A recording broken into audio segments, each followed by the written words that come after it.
अस्सलामु अलैकुम वरहमतुल्लाहि वबरकातुहू। नाज़रीन, आज हम बात करेंगे कि किन किन लोगों से निकाह हराम है और किन किन कंडीशंस में निकाह हराम है।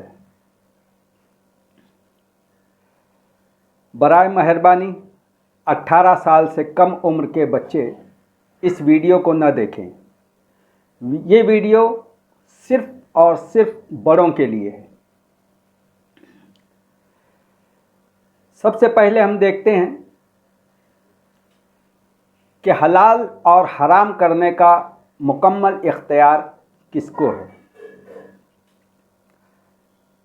हलाल और हराम करने का मुकम्मल इख्तियार सिर्फ और सिर्फ अल्लाह ताला को है, क्योंकि ये अल्लाह की दुनिया है। यहाँ कानून सिर्फ और सिर्फ अल्लाह का चलेगा। सूरह तहरीम आयत नंबर 1 में अल्लाह ताला इरशाद फरमाता है, ऐ नबी, तुम क्यों उस चीज़ को हराम करते हो जो अल्लाह ने तुम्हारे लिए हलाल की है। अब देखिए, इस आयत में अल्लाह ताला ने नबी को कहा है कि ऐ नबी, तुम क्यों उस चीज़ को हराम करते हो। यानी अल्लाह ताला ने जिस चीज़ को हलाल किया है, नबी को भी ये इख्तियार नहीं है कि वो उस चीज़ को हराम कर दे। तो नबी के अलावा जो लोग हैं, वो लोग तो कहीं लगते ही नहीं हैं। जैसे कोई आलिम हो, कोई मुफ्ती हो, कोई बाबा हो, कोई कुतुब हो, कोई कितना भी बड़ा शख्स हो, नबी से बढ़कर नहीं होगा। यहाँ अल्लाह ताला नबी को तंबीह कर रहा है कि ऐ नबी, तुम क्यों उस चीज़ को हराम करते हो, है ना। तो अब ये बात सबसे पहले समझ लीजिए कि हलाल और हराम करने का मुकम्मल इख्तियार सिर्फ और सिर्फ अल्लाह को है। और अल्लाह ताला ने जो चीज़ भी हलाल की है और जो चीज़ भी हराम की है, अल्लाह ताला ने हर उस चीज़ को कुरान मजीद में मेंशन कर दिया है कि ये चीज़ हराम है और ये चीज़ हलाल है। पॉइंट नंबर 2, अब यहाँ से अल्लाह ताला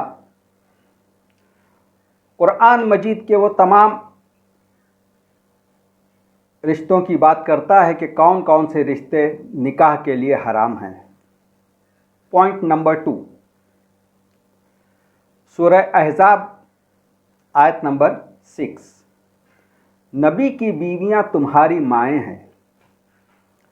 देखिए, माँ से तो कोई निकाह नहीं कर सकता। अब यहाँ अल्लाह ताला नबी की बीवी को तमाम इंसानों की माएँ कहता है। तो कोई भी बंदा, कोई भी शख्स, कोई भी मर्द नबी की ज़िंदगी में नबी की बीवी से निकाह नहीं कर सकता है अगर नबी अपनी बीवी को तलाक दे दे। आई बात समझ। अब पॉइंट नंबर 3, नबी की ज़िंदगी के बाद उनकी बेवा औरतों से हरगिज़ निकाह न करो। उसी सूरह अहज़ाब में आयत नंबर 53 में अल्लाह ताला इरशाद फरमाता है कि अगर नबी का इंतकाल हो जाए, उनकी बीवी बेवा हो जाए, तो किसी मर्द को, किसी शख्स को ये इख्तियार नहीं है कि वो नबी की बीवी से निकाह करे। यानी पहली आयत में सूरह अहज़ाब की उस आयत में कहा गया था कि नबी की ज़िंदगी में उनकी बेवा बीवी से कोई निकाह नहीं कर सकता। अब यहाँ नबी के इंतकाल के बाद, नबी के इस दुनिया से रुखसत हो जाने के बाद, नबी की बेवा से भी हम निकाह नहीं कर सकते। कोई मर्द नबी की बीवी से निकाह नहीं कर सकता है। वो बीवियां, नबी की बीवियां हमारी माएँ हैं और ये निकाह हराम होगा। अब आइए पॉइंट नंबर 4, सूरह निसा आयत नंबर 22। जिन औरतों से तुम्हारे बाप ने निकाह किया हो उनसे हरगिज़ निकाह न करना। अब यहाँ हमारी अपनी माएँ हैं कि हमारी माँ से भी हम निकाह नहीं कर सकते, वो निकाह भी हराम होगा, चाहे बाप की ज़िंदगी में हो, अगर बाप ने उस बीवी को तलाक दे दी हो, या बाप की ज़िंदगी के बाद अगर वो बेवा हो जाए, तब भी कोई शख्स अपनी माँ से निकाह नहीं कर सकता। वो माँ उसकी अपनी माँ हो, यानी जिन्होंने उनको जन्म दिया हो, या उनकी सौतेली माँ हो, तो सौतेली माँ से भी निकाह हराम। अब यहाँ कॉमन बात आ रही है, पॉइंट नंबर 5, कि किन किन औरतों से निकाह हराम है। सूरह निसा आयत नंबर 23 में अल्लाह ताला ने काफ़ी रिश्तों को बयान किया है। अब इसमें आप एक एक रिश्ते जोड़ते चले जाइएगा। पॉइंट नंबर 5, तुम्हारी माएँ तुम पर हराम। पॉइंट नंबर 6, तुम्हारी बेटियां निकाह के लिए तुम पर हराम। पॉइंट नंबर 7, तुम्हारी बहनें, सगी बहनें तुम्हारे लिए निकाह के लिए हराम। पॉइंट नंबर 8, तुम्हारी फूफियाँ, अब्बा की बहन, तुम्हारी फूफियाँ भी तुम्हारे लिए निकाह के लिए हराम, आप उनसे निकाह नहीं कर सकते। पॉइंट नंबर 9, तुम्हारी खालाएँ, तुम्हारी माँ की बहनें भी निकाह के लिए तुम्हारे लिए हराम, आप अपनी खाला से भी निकाह नहीं कर सकते। पॉइंट नंबर 10, तुम्हारी भतीजियाँ, तुम्हारे भाई की बेटियाँ भी तुम पर हराम, तुम अपनी भतीजियों से भी निकाह नहीं कर सकते। पॉइंट नंबर 11, तुम्हारी भांजियाँ, तुम्हारी बहन की बेटियाँ भी तुम्हारे लिए निकाह के लिए हराम, आप उन भांजियों से भी निकाह नहीं कर सकते। पॉइंट नंबर 12, तुम्हारी वो माएँ जिन्होंने तुम्हें बचपन में दूध पिलाया था। कभी कभी ऐसा होता है कि हम अपनी माँ का दूध पीते हैं बचपन में, मगर कभी कभी ऐसा भी होता है कि किसी बच्चे की माँ को दूध नहीं आता है, तो दूसरी औरतें उस बच्चे को दूध पिलाती है। आजकल तो बॉटल वाला सिस्टम हो गया, मगर पहले दूसरी माएँ अपने बच्चों को दूध पिलाया करती थी। तो जो माँ उस बच्चे को दूध पिला रही है वो उसकी अपनी माँ नहीं है, मगर जिन्होंने उन्हें दूध पिलाया है, जिस बच्चे को उन्होंने दूध पिलाया है, वो बच्चा कल को बड़ा होकर उस माँ से भी निकाह नहीं कर सकता। ऐसी माएँ भी निकाह के लिए हराम। पॉइंट नंबर 13, तुम्हारी दूध शरीक बहनें। जब आप बचपन में अपनी माँ का या जिस दाई का भी दूध पीते थे, उस वक्त अगर आपने जिस दाई का या जिस माँ का दूध पिया हो और आपके साथ कोई बच्ची थी, लड़की थी, उसने भी उसी माँ का दूध पिया हो, तो वो दूध शरीक बहन भी आपके लिए निकाह के लिए हराम हो जाएगी। आप उस बच्ची से, उस लड़की से निकाह नहीं कर सकते। पॉइंट नंबर 14, तुम्हारी हकीकी सास, तुम अपनी सास से भी निकाह नहीं कर सकते। पॉइंट नंबर 15, तुम्हारी हकीकी बहू, आप अपनी बहू से भी निकाह नहीं कर सकते। आपके सगे बेटे की बीवी, उससे आप निकाह नहीं कर सकते, ये निकाह हराम होगा। ये सारी लिस्ट जो मैं बयान कर रहा हूँ, ये उन रिश्तों की है कि आपके लिए ये निकाह हराम है। पॉइंट नंबर 16, तुम्हारी बीवियों की पहले शौहर की लड़कियां जिनसे तुम्हारा मियाँ बीवी वाला मेल जोल हो चुका, तुम्हारी वो बीवी अगर सपोज़ किसी ने निकाह किया, उसकी अपनी बीवी है, मगर वो बीवी, वो औरत पहले किसी के निकाह में थी और उस पहले शौहर से उसकी एक लड़की है, तो वो लड़की भी अब वो इसी माँ की लड़की है, आपकी बीवी की लड़की, मगर पहले शौहर की लड़की।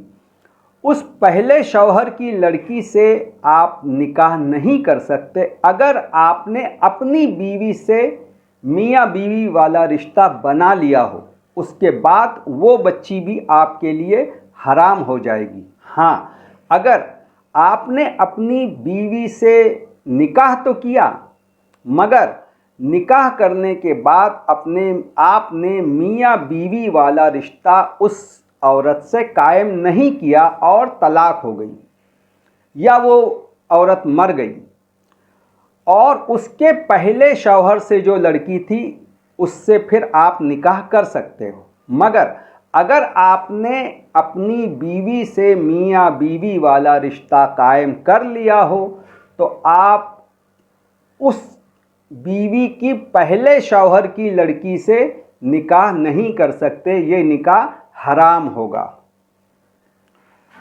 पॉइंट नंबर 17 तुम पर हराम किया गया है 2 बहनों को एक मर्द के निकाह में रखो। आपने निकाह किया, आपकी बीवी है, मगर आपकी बीवी के होते हुए आप अपनी सगी साली से निकाह नहीं कर सकते, ये निकाह हराम होगा। अब अगली आयत जो आ रही है ये सूरह बकरा की है। सूरह बकरा आयत नंबर 221। पॉइंट नंबर 18 तुम मुशरिक औरतों या लड़कियों से हरगिज़ निकाह न करना जब तक कि वो ईमान न ले आएं, अगरचे वो तुम्हें बहुत ज़्यादा पसंद हो, और अपनी लड़कियों के निकाह मुशरिक मर्दों से हरगिज़ न करना जब तक कि वो ईमान न ले आएं, अगरचे वो तुम्हें बहुत ज़्यादा पसंद हो। अब देखिए, इस आयत में अल्लाह ताला 2 रिश्तों की बात कर रहा है।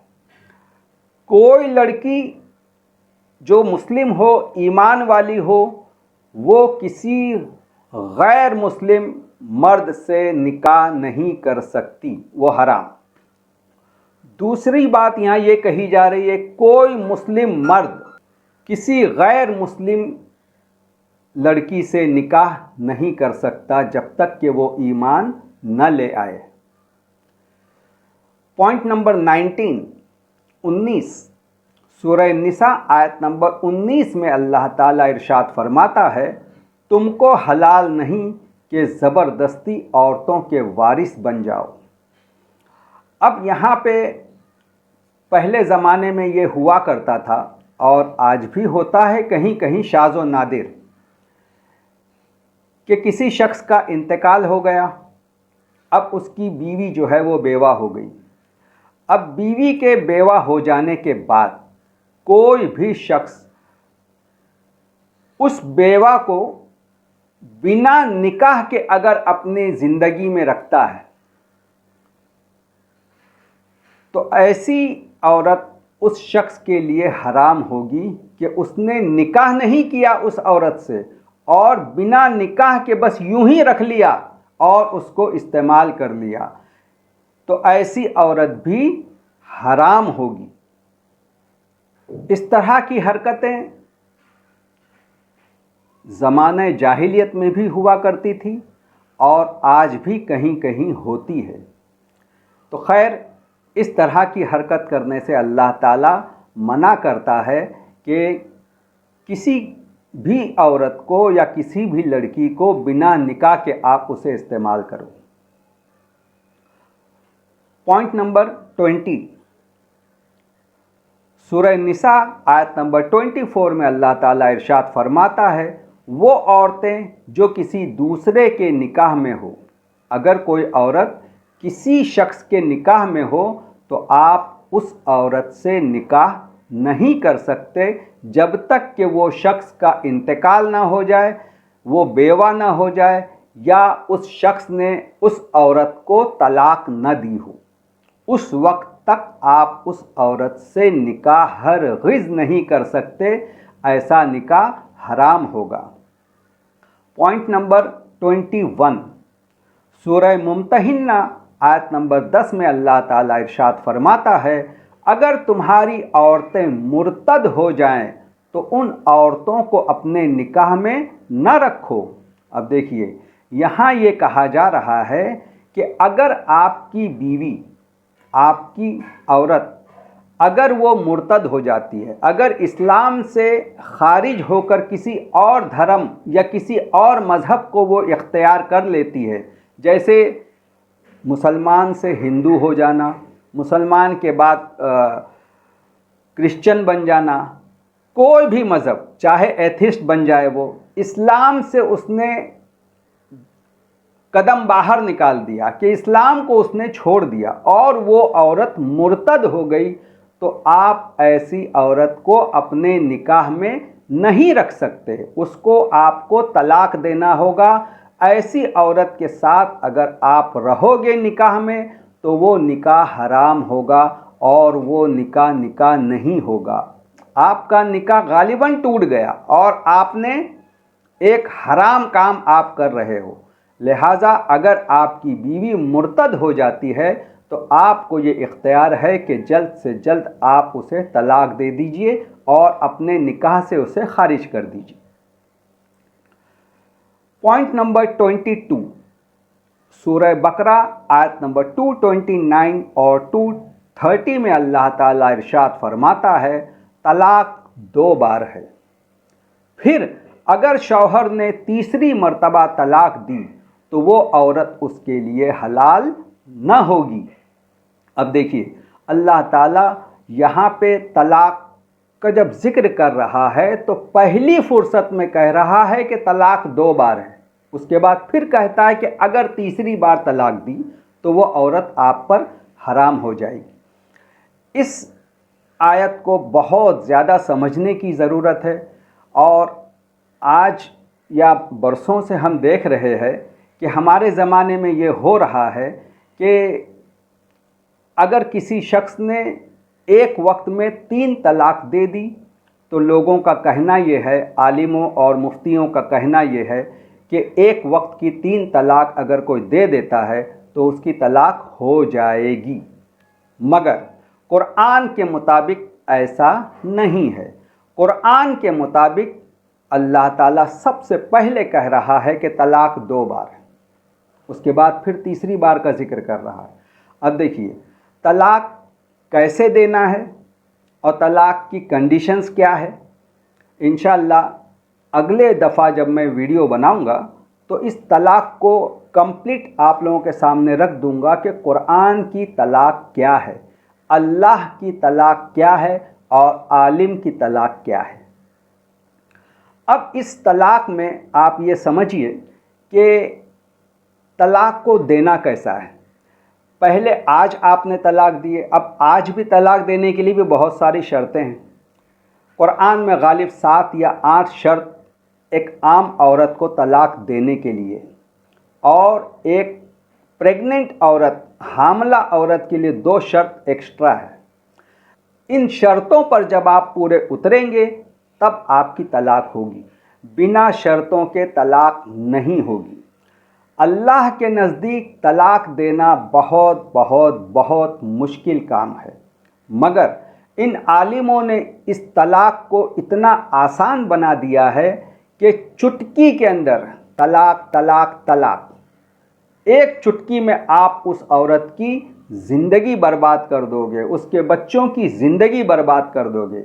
ये अल्लाह की तलाक नहीं है, ये कुरान की तलाक नहीं है, ये आलिम की तलाक है।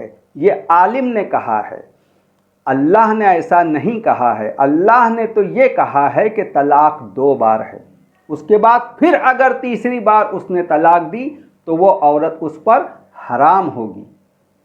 देखिए, इस तलाक को बहुत अच्छी तरह आपको समझना है। जैसे किसी ने अभी खाना खाया, 3 निवाले खाया या 10 निवाले खाया, आप क्या कहोगे? 3 बार खाया या 10 बार खाया? जी नहीं, यहाँ आप कहोगे कि हाँ, इस बंदे ने एक बार खाना खाया, अब आप रात में फिर खाना खाओगे तो वो दूसरी दफ़ा हुई। आप इस एक नशिश में एक तलाक दीजिए या 3 तलाक दीजिए या 30 तलाक दीजिएगा, एक नशिश की 1 या 3 या 30 तलाक अल्लाह के नज़दीक एक ही तलाक गिनी जाएगी। दूसरी तलाक के लिए उस औरत को दोबारा मेंसेस आना चाहिए, महीना आना चाहिए। महीना आने के बाद वो औरत हैज से जब पाक हो जाएगी, मेंसेस से जब पाक हो जाएगी, उसके बाद दूसरी तलाक दी जाएगी। और तीसरी तलाक के लिए उस सेकेंड टाइम पर जो मेंसेस आया था, अब थर्ड टाइम मेंसेस आना चाहिए। उस थर्ड टाइम मेंसेस आने के बाद जब वो औरत हैज से पाक हो जाएगी, जब वो औरत मेंसेस से पाक हो जाएगी, उसके बाद तीसरी तलाक दी जाएगी। तो अल्लाह के नज़दीक तलाक देना बहुत मुश्किल है, अल्लाह के मुताबिक तलाक देना बहुत मुश्किल है, मगर इन आलिमों ने इस तलाक को खेल बना दिया है। इन मुफ्तियों ने इस तलाक को खेल बना दिया है, जिनका कहना ये है कि एक वक्त की 3 तलाक, तीनों तलाक वाक़े हो जाएगी। ये दीन के साथ बहुत बड़ा गेम हो रहा है, दीन के साथ बहुत बड़ा खेल हो रहा है। अल्लाह के नज़दीक एक वक्त की जितनी भी आप तलाक दोगे वो एक ही गिनती होगी। दूसरे के लिए अगला मिनिमम अगला महीना है, और मैक्सिमम तो आपकी ज़िंदगी पड़ी है। एक तलाक अभी दे दिए, फिर एक तलाक 10 महीने के बाद दीजिए, 10 साल के बाद दीजिए, है ना।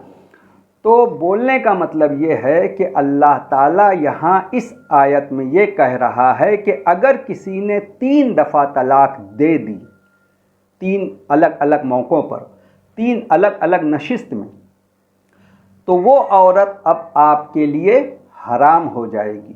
मगर लोग जो हलाले की बात करते हैं, हलाला वो ये है, कुरान में हलाले का भी ज़िक्र है, मगर कुरान में जिस हलाले का ज़िक्र है वो हलाला साजिशी हलाला नहीं है, प्लानिंग के साथ हलाला करना नहीं है। जैसे कि एक बंदे ने तलाक तो दे दी, 3 तलाक, जिस तरह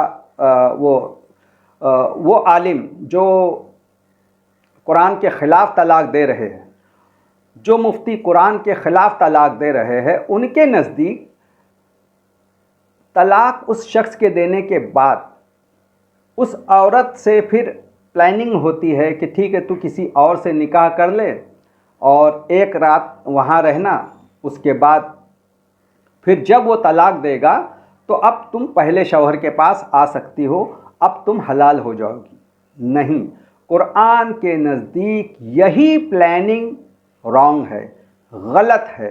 ये हलाला शरीयत के ख़िलाफ़ है, शरीयत के बिल्कुल ख़िलाफ़ है, कुरान के ख़िलाफ़ है। हलाला अल्लाह के नज़दीक ऐसा है कि भाई ठीक है, तलाक हो गई, 3 तलाक हो गई, 3 अलग अलग नशिस्तों में। सबसे पहले तो ये बात है कि यहाँ पे तो एक वक्त में 3 तलाक दे दिए, तो यहाँ तो एक ही तलाक हुई अल्लाह के नज़दीक।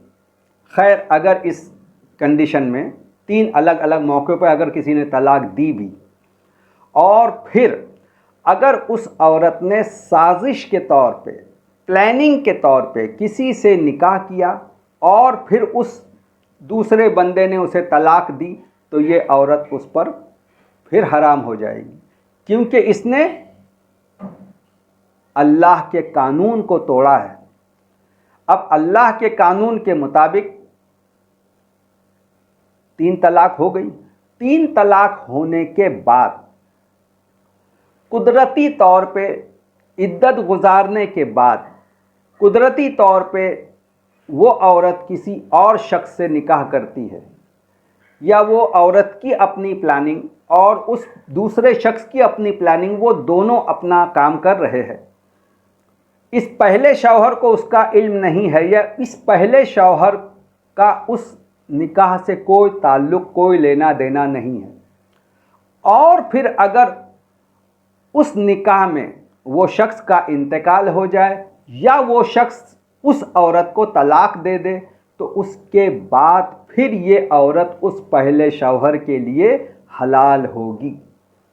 उस वक्त तक ये हलाल नहीं होगी। अब आप सोचिए, क्या अल्लाह ताला को उस प्लानिंग की खबर नहीं है जो प्लानिंग ये लोग कर रहे हैं कि हम निकाह कर लेते हैं और फिर तू तलाक दे देना और फिर हम पहले शौहर से फिर निकाह कर लेंगे, हो गया हलाला। आ गई बात समझ में? चलो इंशाल्लाह अब हम और आगे चलते हैं। पॉइंट नंबर 23, सूरह बकरा आयत नंबर 235 में अल्लाह ताला इरशाद फरमाता है, ज़माने इद्दत में तुम उन औरतों से खुफिया अहद व पैमान न करना जब तक के इद्दत की मुद्दत पूरी न हो जाए, तब तक निकाह न करना। अब इस आयत में अल्लाह ताला इद्दत के दौरान, इद्दत के दरमियान निकाह करने को हराम कह रहा है ना, इद्दत के दौरान। अब हम देखते हैं कि इद्दत क्या होती है। अलग अलग कंडीशन में इद्दत की मुद्दत अलग अलग है। पॉइंट नंबर 1, अब यहां मैं बयान कर रहा हूं कि इद्दत की मुद्दत किन किन औरतों के लिए कितनी कितनी है। ठीक है, अलग अलग कंडीशन में इद्दत की मुद्दत अलग अलग है। पॉइंट नंबर 1, सूरह बकरा आयत नंबर 234, बेवा औरत की इद्दत की मुद्दत 4 महीना 10 दिन यानी 130 दिन है। जो औरत बेवा हो जाए, जिसके शौहर का इंतकाल हो जाए, उसकी इद्दत की मुद्दत 130 दिन 4 महीना 10 दिन है। इस मुद्दत में वो निकाह नहीं कर सकती, निकाह हराम होगा। पॉइंट नंबर 2, अब यहां इद्दत की बात हो रही है। हाँ, सूरह तलाक आयत नंबर 4, हामिला बेवा औरत की इद्दत की मुद्दत डिलीवरी है। चाहे बच्चा 1 दिन के बाद ही क्यों ना पैदा हुआ हो या कई महीने के बाद।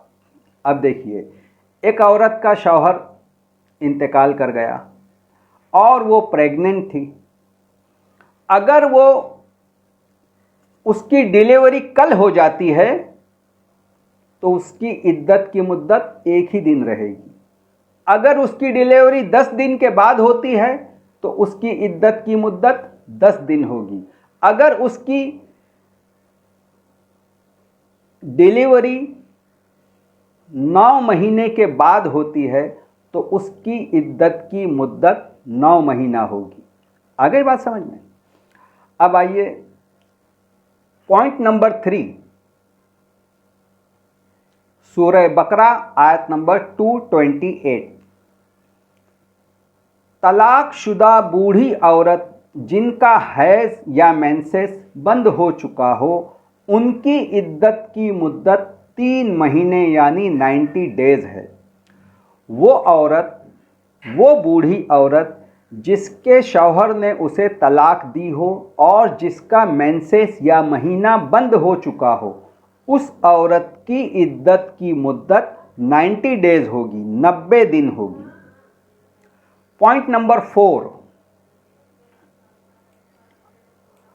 सूरह बकरा आयत नंबर 228, जिन जवान या बूढ़ी तलाकशुदा औरतों को हैज जिंदगी में कभी आया ही नहीं था, उनकी इद्दत की मुद्दत भी 90 डेज होगी।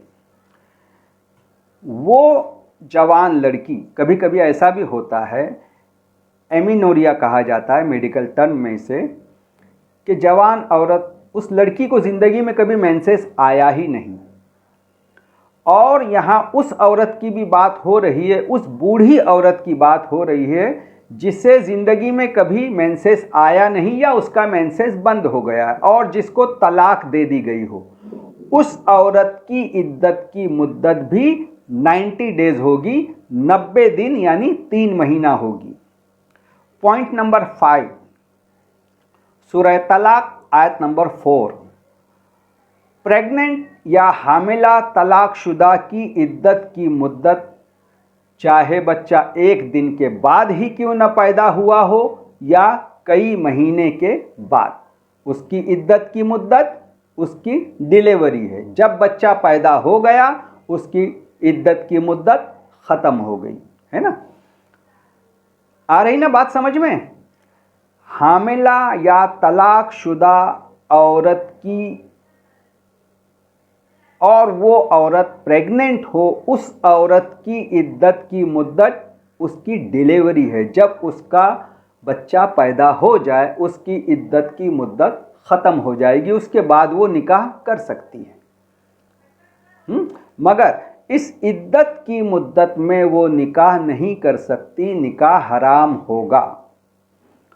पॉइंट नंबर 6, सूरह अहज़ाब आयत नंबर 49, अगर रुखसती से पहले यानी बिना सुहागरात या बिना हमबिस्तरी के तलाक दे दी गई हो तो ऐसी औरत या ऐसी लड़की की कोई इद्दत नहीं। अब इस बात को समझिए। अब यहाँ ये कहा जा रहा है कि एक जोड़े की शादी हुई, निकाह हुआ एक मर्द और औरत, मगर बात कुछ ऐसी हुई कि हमबिस्तरी हुई नहीं, सुहागरात हुई नहीं और तलाक हो गई, तो ऐसी औरत की इद्दत की मुद्दत 0 है। इसके लिए कोई इद्दत नहीं, ये दूसरे दिन किसी से निकाह कर सकती है। मैं समझता हूँ कि आप लोगों को ये बात समझ में आ गई होगी कि अल्लाह ताला कुरान मजीद में किन रिश्तों को और किन कंडीशंस में निकाह करने को हराम कह रहा है। अल्लाह ताला हम सबको कुरान मजीद को समझने की तौफीक अता फ़रमाए। वाखिरुद्दावाना अनिल हम्दुलिल्लाहि रब्बिल आलमीन, और हम सबको कुरान मजीद पर अमल करने की तौफीक अता करे। वाखिरुद्दावाना अनिल हम्दुलिल्लाहि रब्बिल आलमीन।